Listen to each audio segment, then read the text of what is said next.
이런 분들은 임플란트 하시면 안 돼요. 이런 식으로 치료하실 수 있습니다.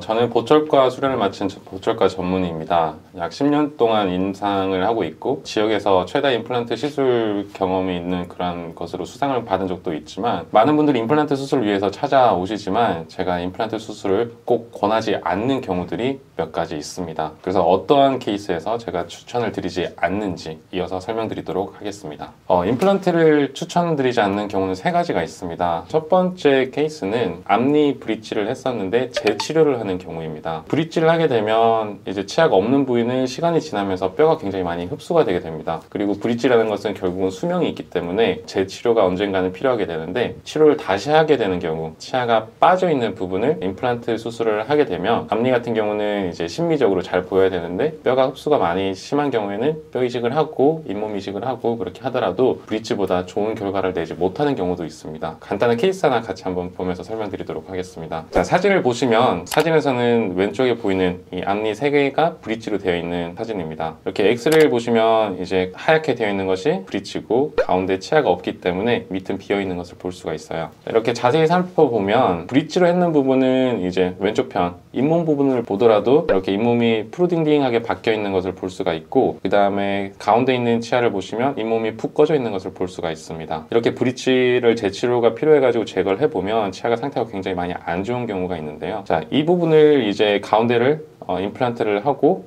뼈 이식을 하고 그렇게 하더라도 통증도 많고 비용도 많이 들 수도 있고, 또 결과가 생각했던 것처럼 그렇게 만족스럽지 않을 수가 있습니다. 하지만 잇몸에 대한 적절한 처리를 하고 그 다음에 이렇게 브릿지를 하게 되면 굉장히 자연스럽게 예쁘게 치료가 마무리가 될 수가 있습니다. 브릿지 같은 경우는 수술을 하지 않기 때문에 통증이나 붓기 이런 것도 줄일 수가 있고 치료 기간을 굉장히 단축시킬 수가 있습니다. 임플란트를 하면 좋지 않은 두 번째 케이스는 우리가 임플란트를 심을 뼈가 부족할 때입니다. 아무래도 이제 임플란트는 뼈 속에 심겨져야 되는데 뼈가 없다면 임플란트를 심을 수가 없겠죠. 사진을 보시면 틀니를 오랫동안 사용을 하게 되면 잇몸은 계속 흡수가 되고 그 다음에 뼈가 이렇게 굉장히 부족한 상황이 됩니다. 여기 아래쪽 사진을 보시면 잇몸이 뼈가 흡수가 많이 돼서 굉장히 칼날같이 날카롭게 되어 있는 것이 보이는데, 엑스레이 상에서도 보시면 아래쪽은 이제 치아가 없어서 뼈가 많이 흡수가 됐고, 여기 노란색으로 표시한 것이 하치조신경관이라고 하는 아래쪽 턱뼈를 지배하는 그러한 신경관입니다. 이 신경관 위쪽에 충분한 뼈가 있어야 임플란트를 식립을 할 수가 있는데, 이미 신경관 위쪽으로는 뼈가 없기 때문에 여기에는 임플란트를 수술할 수가 없습니다. 만약에 이 신경관을 뚫고 수술을 하게 되면 신경이 손상이 돼서 감각 이상이 온다거나 평생 이렇게 저릿저릿한 그런 느낌으로 살 수밖에 없습니다. 이러한 분 같은 경우는 이제 임플란트 수술을 할 수 없다. 그러면 어쩔 수 없이 틀니를 하게 되는데, 여러분들도 아시다시피 틀니를 사용하게 되면 틀니는 원치 않는 경우도 이렇게 빠지는 경우들이 있습니다. 그래서 촛불을 분다거나 말을 크게 한다거나 의도치 않게 이렇게 빠지는 경우가 있는데요. 이러한 빠지는 것을 좀 줄이기 위해서 임플란트를 2개 정도를 심고 임플란트를 틀니에 연결하는 임플란트 틀니를 사용하시면 훨씬 더 유지력을 얻을 수 있습니다. 그래서 임플란트 틀니에 대해서는 다음에 자세하게 소개해 드리도록 하겠습니다. 자, 이 환자분 같은 경우는 그래서 위턱뼈는 물론 뼈가 충분하지는 못했지만 그래도 여기는 상악동 거상술이라는 이직술을 통해서 이렇게 임플란트 수술을 했고, 하악은 이제 틀니를 사용을 했습니다. 보시면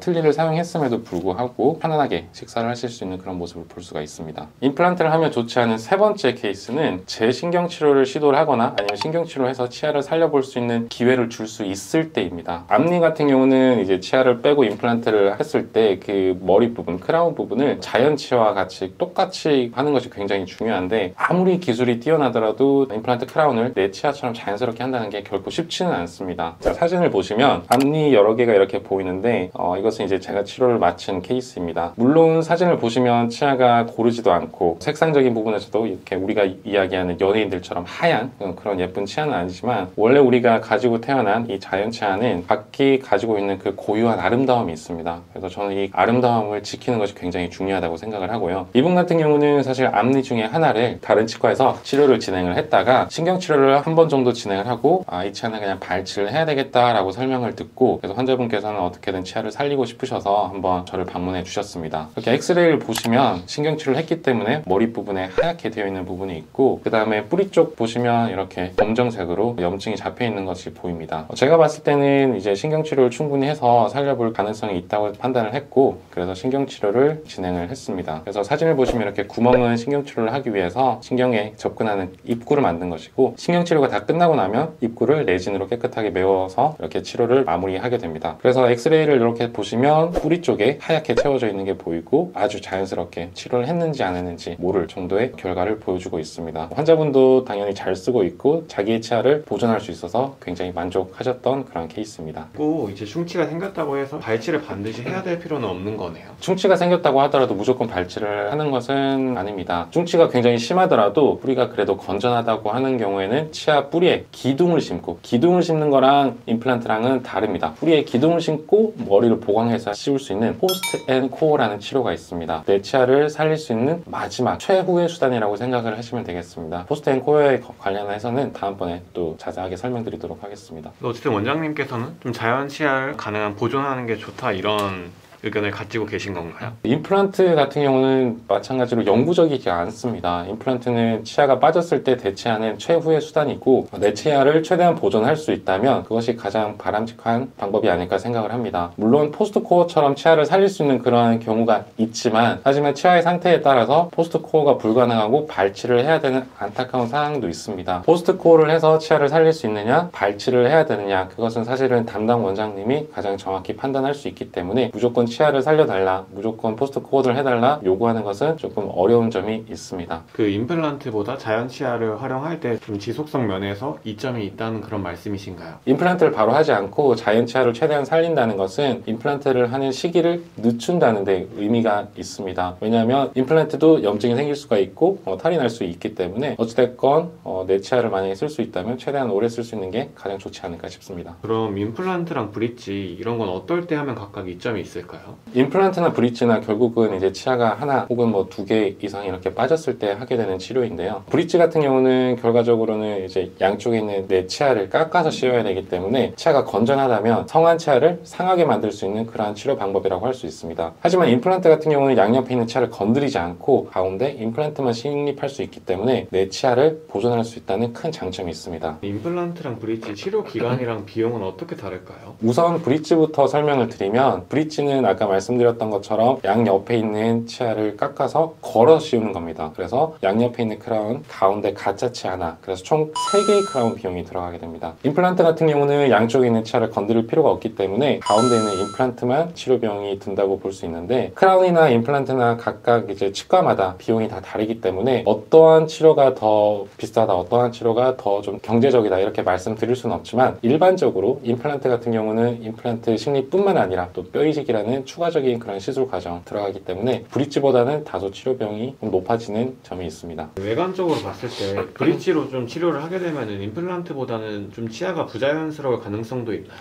자, 임플란트를 했을 때 아니면 브릿지를 했을 때 어떤 것이 더 아름답고 자연스럽게 할 수 있느냐, 사실은 그것은 치료 방법에 따른 것보다는 어떤 의사가 어떠한 시술을 했을 때가 더 영향을 미치는 것 같습니다. 간단한 케이스를 하나 보여드리겠습니다. 이제 40대 여성분이었었는데 이렇게 앞니를 브릿지를 해가지고 오셨습니다. 딱 보셔도 치료한 것이 굉장히 티가 많이 나고 굉장히 부자연스러운 그런 모습을 볼 수가 있습니다. 이제 앞니 같은 경우는 잘 보이는 부분이기 때문에 브릿지를 하더라도 이렇게 결과가 나오면 굉장히 스트레스를 많이 받을 수밖에 없습니다. 그래서 앞니 재치료를 위해서 저를 찾아오셨던 분인데, 똑같은 브릿지라는 치료지만 이렇게 결과가 굉장히 다를 수가 있습니다. 그래서 사진을 보시면 가운데 있는 치아는 치아가 없음에도 불구하고 마치 치아가 있는 것처럼 굉장히 자연스러운 그런 모습을 볼 수가 있고, 이렇게 자연스러운 결과를 얻어서 환자분께서 치료가 끝나고 굉장히 해맑게 웃으셨던 그런 기억이 남습니다. 다음 케이스를 보시면 임플란트냐 크라운이냐 어떤 것이 자연스러운지는 치료 방법에 따른 것이 아니라 어떻게 하느냐가 중요하다는 것을 볼 수 있는 그러한 케이스인데요. 이분 같은 경우는 앞니 2개가 상태가 좋지 않아서 이제 치료가 필요했던 상황입니다. 이렇게 2개의 사진을 비교를 해보시면 이게 왼쪽이 이제 치료 전, 우측이 치료 후의 사진입니다. 자, 2개의 치아가 치료가 되어 있는데 어떠한 치료가 되는지 아실 수 있으시겠습니까? 하나는 임플란트가 되어 있고 하나는 크라운이 되어 있습니다. 하지만 크라운을 했는지